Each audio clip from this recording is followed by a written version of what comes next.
Ashamaa harka fuudhee kabajamtoota hordoftoota maatii hawwii YouTube lakkoofsa 12 nageenyi fi araarri jaalallee waaqayyoo lafaaf iddoo jirtetti nuuf baay'atu.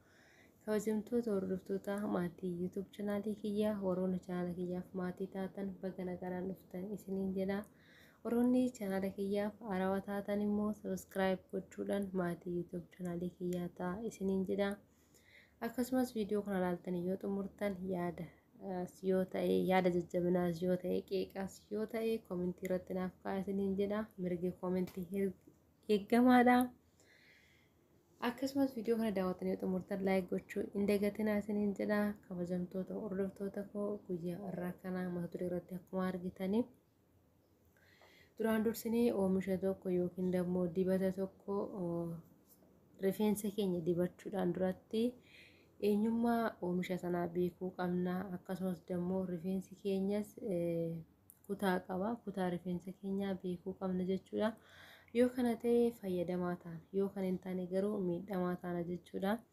Maaliif sababiin isaa keessumatti yeroo biyya alaa jirru jechuudha. Wanti hundumtiyyuu akka biyya keenyaa miti. Haala qilleensaas ta'e, haala nyaataas ta'e, haala dhugaatis ta'e waan hundumtinuu wantoonni hundinuu akka biyya keenyaa ta'eeti miti kan nuti argannu jechuudha. Sababni isaa immoo biyya keenyatti wanti nu fayyadamnu hundumti isaayyuu orgaanika kan ta'edha, qulqulluudha, keemikaala hin qabu. Garuu erga biyya keenyarraa baanee kan nyaannullee ta'e, kan dhugnullee ta'e waan hundumtiinuu kan piroosesii ta'edha yookiin immoo kan keemikaala qabudha jechuudha. Kanarraan kan ka'e jijjiiramni ni jira jechuudha. Keessumattuu immoo warroonni shamarran yeroo baay'ee kan nu dhiphisuu fi kan nu rakkisu rifeensa keenya jechuudha. Rifeensa keenya immoo akkam goona? Namni tokko qabaata tokko dibadhee rifeensi koo naaf dheeratee qabaata tokko dibadhee rifeensi koo gara fuulduraatiin kan duubatti achi na jalaa deemee naaf margee jira yeroo jedhan kaan hidhanneetu oomisha sana binnee dibanna jechuudha. Yeroo sana garuu akka nama saniitti nu fayyaduu dhiisuu danda'a. Kanaaf yeroo sana immoo maal goona yookiin amma isa sana dhiisnee immoo kan biraa bituudha kana jechuun isus immoo akkatti nu fayyaduu dhiisuu danda'a. Nu fayyaduu irrayyuu immoo darbee nu miidhuu danda'a jechuudha. Maaliif kan keenya miti waan ta'eef wanti kan keenya hin taane wanti suni miidhadha malee faayidaa nuuf hin qabu jechuudha. Kanaaf immoo rifeensa keenya osoo waan tokko hin dibatiin dura tiriitimentii illee haa ta'u, koondishinarii illee haa ta'u, diip koondishinarii illee haa ta'u. Haala kamiinii kutaa rifeensa keenyaa beeknee ta'ii kan rifeensa keenya ta'u dibanna. Erga immoo kutaa rifeensa keenyaa beeknee booda oomishoota kana eessatti arganna kan jedhuu fi ani yaa gara kiyyaan biyya Arabaa waan jiruu fi biyyoota Arabaa keessattuu suuparmaarkettoota ni jira. Dibanni mataa kan hin jirre hin jiru. Tokkoffaan lammaffaa immoo suuqiin Hindoota bakki dhamamee hin jiru jechuudha. Suuqiin Hindootallee baay'inaan ni jira. Inni kunis immoo kotomootiksiin hin baay'atan natti fakkaatan suuqiin Hindiitti suuqii waan hin deemneefillee agas mara badaa hin beeku. Akkasumas immoo oollaan jiranirree bitachuun ni danda'ama jechuudha. Waan sadii waan afur bitanii walitti makanii dibachuu osoo hin taane waan tokko qofa fayyadamuudhaan rifeensa keenya kunuunfachuu ni dandeenya jechuudha. Akkasumas immoo dirqama wanti tokko gatiin isaa qaalaa yoo ta'e isa gatiin isaa qaalaa sana binnee sila fayyadamneef rifeensi keenya nuuf dheerata yookiin immoo nuuf faayidaa qaba jechuu miti oomishni suni. Maaliif tokkoffaa irratti oomishni nuti dibannu sunii fi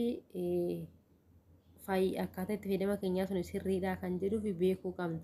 Keessumattuu immoo qibaatiin kan amma numaaf abbaa tokkoof kan ta'u abbaa tokkoof hin ta'u yookiin immoo kan nama tokkoof gaarii ta'e nama tokkoof gaarii miti jechuudha. Kun immoo maaliif kutaan rifeensa keenya gargar waan ta'eef kan isa tokko haphiidha, kan isa tokko baay'eedha, kan isa tokko dheeraadha, kan isa tokko lallaafaadha, kan isa tokko jajjabaataadha, kan isa tokko salphumatti firiizii ta'a, kan isa tokko immoo firiizumallee godhachuu barbaade kan firiizii hin taaneef jira jechuudha.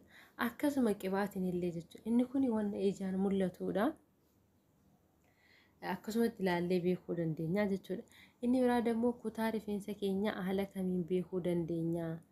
kan jedhuu fi tokkoffaa irratti burcuqqoo nu barbaachisa. Burcuqqoo bishaatti nu finna. Lammaffaa irratti immoo rifeensa keenya dhiqannee goggogisa nu barbaachisa jechuudha. Rifeensi keenya qibaatii qabaachuu hin qabu. Jiidhas yoo ta'e goggogaa uumaa rakkoo hin qabu. Erga bishaan fiddanii burcuqqootti lafa gootanii booda rifeensa keessa isa filtanii filaa gubbaatti bees yaa ta'u yookiin immoo ofuma keessa rakkoo jedhan rifeensa keessa qabdanii yoo harka keessan gubbaa laaltanii rifeensi lamallee yaa ta'u sadii harka keessa faana ni ba'a jechuudha. Isuma sana gubbaa bishaan isa irratti boostuu jechuudha. Akkama callistaniituma gubbaa isaa irra gootu. Erga gubbaa isaa irra gootanii booda daqiiqaa 5 yookiin daqiiqaa 7 hanga inni turutti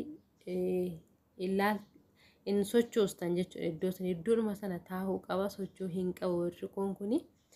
Daqiiqaa 7 yookiin daqiiqaa 5 erga taa'ee booda dhuftanii yoo laaltanii yookiin rifeensi keessan gubbaarra deemaa yookiin jidduu jira yookiin jala isaa jira jechuudha. Yoo gubbaa isaa irra jiraate low proceedidha.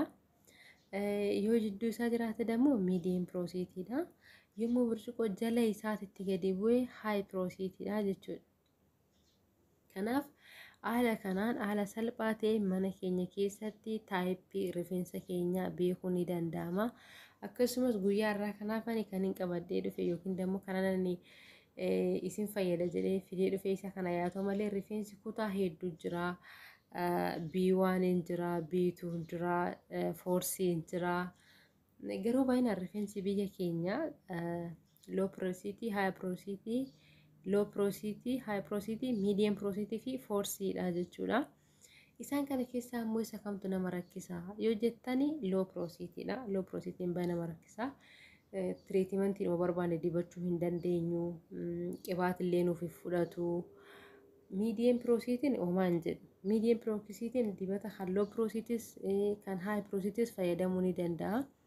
High porosity numaanuu dammoo bareedaadha jechuudha. Qibaatii filannoo qibaatii yookiin immoo dibata irratti akkasumas kan treatmentii irratti jechuudha.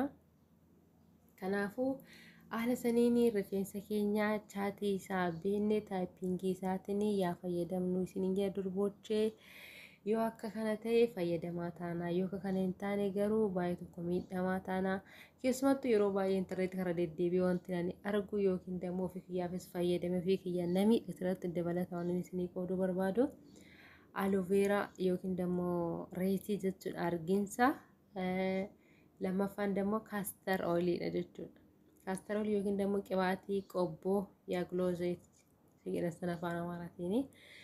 Isa sana namoonni baay'een fuula filleen fayyadamanii harkaa firree baqa waan hedduudhaaf fayyadamanii jechuudha. Garuu namni sun gisee fayyadamuu isaa argi namni sun namni biraa yeroo fayyadamu argee dhufee fayyadamuu danda'a. Nutis dammoo kan nama fayyadatti arginee fayyadamuu keenyan duratti beekumsa nama sanaan deeggaranii gosa sun barsiisan qofa fudhannee kallattumaan gara fayyadamuutti seenuu keenyan duratti ofii keenyaafis osoo irratti sarchii goone maal rakkoo qaba. Fayyadamaa taana malee miidhamaa hin taanu. Maaliif gogaan nama sanii maalidha? Gogaan kiyya immoo maali? Rifeensi nama sanii maalidha? Rifeensi kiyya immoo maalidha kan jedhuuf duraan dursinee viidiyoo mana sanaas dhagnee fayyadamoo osoo hin taane ofii keenyaafillee haala sanaan taayippii keenya yoo beennee fayyadamne gaariidha jechuudha. Kanaafuu guyyaa irraa kana isif fayyada jedhee kan isiniif qabadhee dhufeessa kana barumsa tokko yookiin immoo waa tokko akka irraa hubattan abdiin qaba. Jalqaba irraa